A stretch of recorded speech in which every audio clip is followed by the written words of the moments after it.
नमस्कार दोस्तों, हमारे साथ आज साधु जी लोग हैं और सभी लोगों को मैं साधुवाद पहले करना चाहता हूं। और योगी जी साधु जी हैं हमारे मुख्यमंत्री यूपी के, उनसे भी हम जानेंगे कि जो है कि इन लोगों के लिए क्या किए हैं और क्या नहीं किए हैं।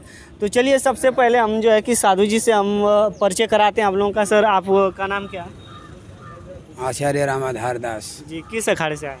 दिगंबर अखाड़ा है जी, सबसे पहले जी हाँ। वर्तमान में इस गाजीपुर जिले के अभिसहन ग्राम में श्रीनाथ मठ है, वहीं पर विराजमान है। अच्छा, आप सभी लोग वहीं पे रहते हैं? नहीं, अलग अलग आश्रम से आए हैं, सभी लोग अपने अपने स्वतंत्र आश्रम से आए हैं। तो सबसे पहले हमारा पहला सवाल आप लोगों से कि जो इस समय समाज को आप लोग कैसे किस तरह ढंग से देख रहे हैं और पहले के जो माहौल था उसमें और इसमें कितना अंतर आ चुका है?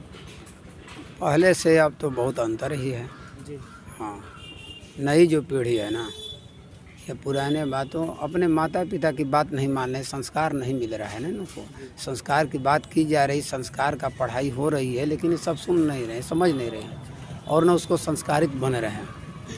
और सबसे बड़ा है समाज में ये कि संस्कारवान होना है ना, माता पिता को प्रणाम करना, उठना बैठना, उनका भले ऊँचे बड़े बुजुर्ग सज्जन साधु का सम्मान करना, ये सब चीज़ नहीं हो पा रहा है। बच्चों में देख करके हंसते हैं, खैर स्वाभाविक है, उनकी ये उम्र होती है, लेकिन बाद में चल करके कुछ मानने वाले हैं, सभी ऐसे नहीं हैं। हाँ। और हमारा दूसरा सवाल ये आपसे है कि जो इस समय समाज में बहुत ज़्यादा जो है कि घटनाएं घट रही हैं, कभी रेप हो रहा है, किसी को गोली मार के हत्या कर दी जा रही है और किसी को जो है कि बहू बेटियों को जो है कि प्रताड़ित किया जा रहा है, उसके बारे में क्या कहेंगे? ये सब केवल आपके दूरदर्शन या यूट्यूब का है। इसी पर जो तमाम प्रकार के आप लोग तो ये कम से कम ये चाहिए कि इस पर जो गलत चीज़ दिखाया जा रहा है इसको बिल्कुल दिखाना नहीं चाहिए। आज देखते हैं इसी का संस्कार सब बच्चों पर पड़ रहा है। इस तरह से कुछ भी करें, तमाम क्राइम की, तमाम रेप की तमाम बातें आ रही है, आप सब इस पर दिखाते रहते हैं। अच्छा, आप ये नहीं समझते हैं कि जैसे कि जो छोटे बच्चे होते हैं, माता पिता की कुछ गलतियां होती हैं कि नहीं है? जो अभी जो है कि घर में आप चले जाए किसी के घर में तो उनकी माँ जो है कि टीवी पे लगी रहेंगी, पिता जो है मोबाइल पे लगे रहेंगे, बच्चे भी मोबाइल पे लगे रहेंगे, तो क्या इसीलिए ना मैं संस्कार की बात कर रहा हूँ। माता पिता ही नहीं, देखिए माता बैरी पिता शत्रु एन बालो न पाठित सभा मध्य न शोभते हंस मध्य बको यथा। जिस पुत्र को माता पिता संस्कार नहीं दे पाते हैं वो सबसे बड़े शत्रु हैं उसके। हाँ, यही है बस। यानी आप कहना चाहते हैं जो इस समय जनरेशन चल रहा है, जितने बच्चे हैं उनके लिए जो है कि माता पिता जिम्मेदार हैं? हाँ, क्यों नहीं है? उसके बड़े बुजुर्ग, उसके आसपास के लोग हैं, तभी ना ये सब घटनाएं घट रही हैं। जिस क्षेत्र में घटनाएं घट रही हैं उन लोगों का नहीं सहयोग है इसमें। अच्छा, इस समय की जनरेशन में जो है कि समाज को कैसे सुधारा जा सकता है साधु जी? समाज को सुधारने के लिए जब इसको माने, भाई उपदेश किया जा रहा है, उपदेश को माने, अपने जीवन में उतारें, तभी न होगा।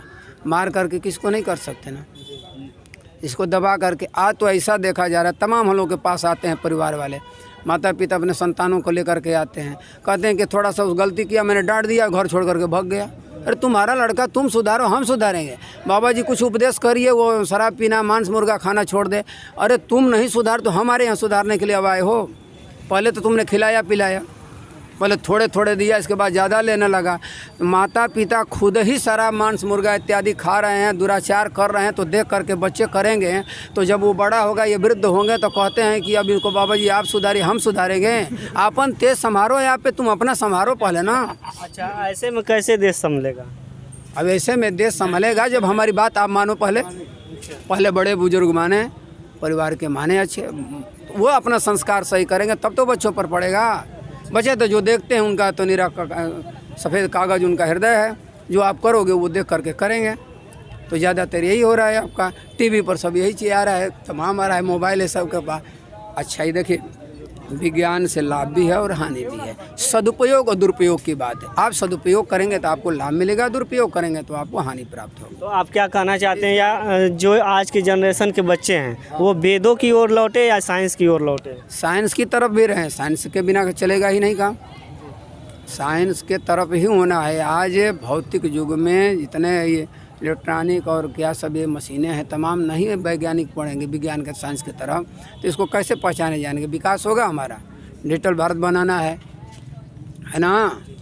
तो ये सब पढ़ाई तो है ही है, लेकिन साथ साथ संस्कार की भी ज़रूरत है। नहीं देखिए दोस्तों, हम इसलिए ये सभी बातें कर रहे हैं कि आज हम ऐसे प्रोग्राम में आए हुए हैं कि जो आज एक हमारे साधु जी हैं, आपको मैं उनसे भी परिचय करवाऊंगा। उनका लड़का आज जो है कि एक IAS रैंक पे जो है कि टॉप किया है। तो चलिए उन्हीं से हम सबसे पहले जानकारियाँ ले लेते हैं। थोड़ा पास में आ जाइए। जी, आपका नाम क्या है? सो मेरा नाम सदानंद दास। जी, आप ही का लड़का हुए हैं? जी, मेरा पुत्र किशलय कुशवाहा। जी, आप पूरी बातें सुनिए हम लोगों के आप, तो इसके बारे में आप क्या कहना चाहते हैं? क्या? जैसे कि जो संस्कार की बातें अभी हो रही थी, साधु जी ने बताया, उसके बारे में आप क्या कहना चाहते हैं? संस्कार के बारे में आप अपने बच्चे को रोटी, कपड़ा, लत्ता, 10 रुपया पॉकेट खर्चा, हर एक चीज़ आप दे रहे हैं। हर एक चीज़ अपने नहीं खा रहे हैं, उसको खिला रहे हैं, कपड़ा लत्ता पहना रहे हैं। पर जहाँ से वो उसका माइनस रास्ता निकल रहा है, वहाँ पर आप ख्याल नहीं कर रहे हैं। अच्छा जी। हाँ, तो आप अपने जो है कि लड़के से क्या उम्मीद रखना चाहते हैं? अगर हो गए हैं तो हम अपने बच्चे से यही उम्मीद रखता हूँ कि जैसे हमने मंदिर पर के समाज सेवा किया, उस तरह वो भी अपने क्षेत्र में समाज सेवा करें।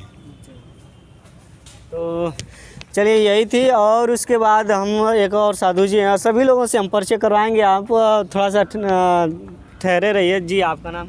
पद्म वसुंधर जी महाराज। अच्छा जी, आप किस अखाड़े से आए हैं? है किस अखाड़े से आए हुए? हम रामानंद तुम यहाँ से डिबंगर अखाड़ा जो हम लोग हैं, अच्छा। रामानंद संप्रदाय के हैं। जी जी, आप कैसे हैं यहाँ पे? आपको पता चला है कि यहाँ पे आए हुए हैं?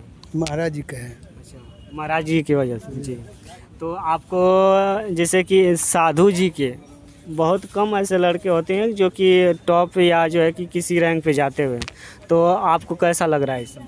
अच्छा लगा है। हम लोग का समाज का लड़का, महात्मा का लड़का होगा तो बहुत अच्छा। चलिए हम कुछ राजनीति पे आ जाते हैं। हम लोग को मतलब राजनीति वैसे ऐसा नहीं है कि हम जो है कि पूछेंगे सभी लोगों की तरह कि इस बार जो है कि किसकी सरकार बनेगी, कौन जो है कि रोड का विकास क्या, ऐसा नहीं कुछ क्वेश्चन रहेगा हमारा। सिर्फ हमारा ये क्वेश्चन है कि जैसे आप सभी लोग साधु जी हैं और आप लोगों के लिए जो है कि योगी जी साधु सबसे बड़े बनते हैं, लेकिन हमें ये बताइए आपकी जो है कि वो आपके लिए क्या किए हैं? वो कोनो व्यवस्था नहीं की है जी, कोई व्यवस्था नहीं। उनके बारे में क्या कहना चाहते हैं आप? हम क्या कहें? वो इंटरनेशनल मीडिया पे जाकर चिल्लाते हैं कि हम जो है कि बहुत व्यवस्था किया। जी, दूसरे व्यक्ति के बारे में क्या कहना है कि उसके लिए क्या कहना है, नहीं कहना है। वो स्वयं आज़ाद है। बच्चा तो है नहीं कि उसके बारे में कहा जाए। एक है वो CM है स्टेट के, उनके बारे में क्या कहना है? ये तो बात उनसे पूछिए कि वो क्या करेंगे दुनिया के लिए, उत्तर प्रदेश के लिए क्या करेंगे। ये राजनीतिक सवाल उनसे कीजिए जो राजनीति में हो। आप लोग क्या चाहते हैं उनसे? कुछ नहीं चाहते हैं, समाज का सेवा कर रहे हैं और अच्छा से करें, यही चाहते हैं, सबकी भलाई हो, यही चाहते हैं। तो चलिए। और जी, अपना नाम शुभ बता दीजिए। हरिदास जी, आप किस अखाड़े से आए हुए हैं? दिगंबर अखाड़ा से। अच्छा, आप भी दिगंबर अखाड़े से? जी, सभी लोग। आपका क्या शुभ परिचय? भरतदास जी। भरतदास जी। तो आप लोग कब से इस लाइन में आ गए हैं? आप लोग? हमको 40 वर्ष लगा हो गया। और समाज का सेवा करके आपको इस समय कैसा लग रहा है? पहले कैसा लगता था? समाज का सेवा अब कैसा लग रहा है, कब कैसा लगेगा, ये पूरा दिखाई दे रहा है, सबको पूछना नहीं है। जी, हमारे कहने का सीधा अर्थ ये है, समाज था पहले, अब क्या समाज हो गया है। पहले सब माता पिता को उठ कर प्रणाम करते थे, गुरु को प्रणाम करते थे। अब कोई नहीं कर रहा है। अब दिखाई नहीं दे रहा है, कोई सबको दिखाई दे रहा है कि किसी को कोई न बड़ा न जान रहा है, न कोई छोटा रहा है, सब एक से बड़ा गया। क्यों? इसका क्या कारण है? इसमें हमता ढुका हुआ है, इसलिए नहीं कर रहा है। मैं किसी से कम नहीं हूँ, इसलिए नहीं प्रणाम करता। और जहाँ नम्रता आई तो नम्रता में सज्जता आ जाती है। नम्रता तो है नहीं, उदंडता है। सबसे बड़ा कि कबीरदास ने कहा है कि गरीबी में नम्रता होती है और अमीरी में उदंडता होती है। किसी के पास कोई नहीं कुछ है तो मस्तक झुकाएगा, किसी के पास कुछ है तो ऐसे सीना तानेगा। तो सबसे बड़ी बात ये है कि गरीबी नम्रता होती है और अमीरी उदंडता होती है। मैं आप सभी लोगों से एक हमारा सवाल है, आपके अंदरूनी कुछ बातें मैं जानना चाहता हूँ कि जब आप सबसे पहले जब आप नौजवान थे, उस समय जब आप मंदिरों पे आए, तो उस समय क्या आप लोगों को कठिनाई हो रही थी कि नहीं हो रही थी? और इस समय क्या कठिनाई हो रही है या नहीं हो रही है? कठिनाई की बात नहीं है, भगवान से संपर्क की बात है, भगवान से भजन की बात है। जी समाज के बारे में हम पूछ रहे हैं। समाज के हम नहीं जानते हैं समाज क्या होगा। जैसे आप लोग हम लोग मंदिरों अपने अपने और संसार के कल्याण के लिए कि हमारा भी कल्याण होगा, संसार का भी कल्याण। परहित नियत निरंतर मचकन वचन नियम निभाएगो यथा लाभ संतोष सदा का हो। जो हम लोग का दूसरे के हित को अपने हित के लिए चाहते हैं कि समाज का तो हित हो रहा है। जब अपना हित होगा तो जब अपना हित होगा, एक तरफ से चारपाई बुनी जाती है, दूसरी तरफ आपे बुना जाती है। इसलिए जब अपना हित की बात सोचेगा, दूसरे का हित करेगा, वो निश्चित है। चलिए, और कुछ लोग जैसे ये तो साधु जी थे और सभी लोग हमारे पास इकट्ठे हो चुके हैं और इन लोगों से भी हम जान लेते हैं कि जो इसमें के जितने भी साधु जी लोग हैं वो उनके बारे में क्या कहना चाहते हैं। जी आप लोग बताएं, क्या कर रहे थे, बताइए। नहीं क्या कर रहे थे आप लोग? आपने जो सवाल पूछा था वो क्या उनसे आपने सवाल पूछा था कि वो कह रहे थे समाज से। जी समाज के लिए हमने पूछा उनसे, तो वो तो समाज को नहीं पता, मतलब समाज रहेगा तभी तो कल्याण होगा। समाज ही का तो कल्याण करना है। जब आदमी किस लिए सब मंदिर पे किस लिए आ जाता है आदमी, अपने समाज हम किस लिए जाते हैं, हमारी तकलीफ है तभी तो हम जाते हैं। जब आप उनसे कह रहे हो कि आप वहाँ के पंडित होकर आप कह रहे हैं कि हम कोई समाज से मतलब लिए नहीं, ये कौन सी बात हुई। चलिए साधु जी से भी हम वार्ता करा दें कि नहीं, आप लोग ज़रूर बताइए, लेकिन एक बात देख ही लेते हैं। जी क्या बोल रहे हैं उनके बारे में? किसके? जो आप उन्हीं वो बोले हैं कि मतलब कि मंदिरों पे जो है कि आपसे मतलब ही नहीं है कि क्या है क्या नहीं है समाज में, तो आप लोग क्यों मंदिर पे आप यहाँ कहाँ क्या कर रहे हैं हमको क्या पता है। कल्याण की बात तो नहीं कहा, कल्याण तो हम तो कहते हैं सबको कल्याण होना चाहिए, अपना कल्याण सबका कल्याण होगा। ये तो नहीं कहा उसे मतलब नहीं है, वो अपने जगह पर। ये तो हमने नहीं देखते नहीं कहाँ क्या हो रहा है, उसका कैसे कल्याण होगा। जब संत कहीं जाएगा, किसी महान कहीं जाएगा, तब ना उसका कल्याण होगा।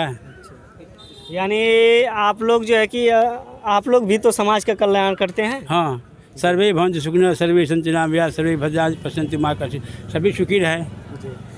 तो चलिए, सभी जितने भी हमारे देश में साधु जी हैं, हम मनोकामना करते हैं उनकी सेहत और की अच्छे रखें जो है भगवान, और इन लोगों से हम आशीर्वाद भी चाहते हैं कि हम भी लोग सुखी रहें और सभी समाज के लोग सुखी रहें। तो आपको कैसा लगा जो है कि ये वीडियो ज़रूर बताइए। नमस्कार।